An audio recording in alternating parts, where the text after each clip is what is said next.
Hey, another update now from GStreamer and Gstreamer-VAAPI. Well, the elephant in the room, we remove Gstreamer-VAAPI from the mono repo. And why? Because now GstVA almost covers most of the use cases and better.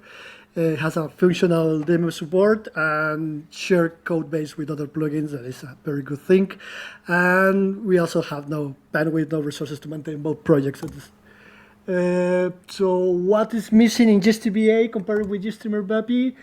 The MPEG-2 encoder, the BC1 decoder, and some profiles in H.264 stereo and multi-view.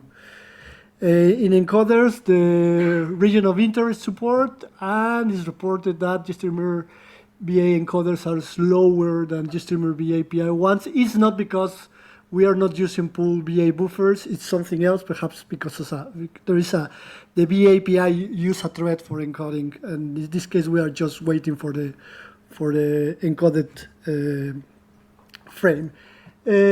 What's new in GstVA? We have the BP8 encoding, thanks to Joshua, the H.266 decoder from the almighty He Yuan, and BP9 and 8 alpha decode bin from Chungjing Tang. What's next? I would like to improve the encoders base class, also to dynamically generated properties, that is flaky there, also for trying to do it faster.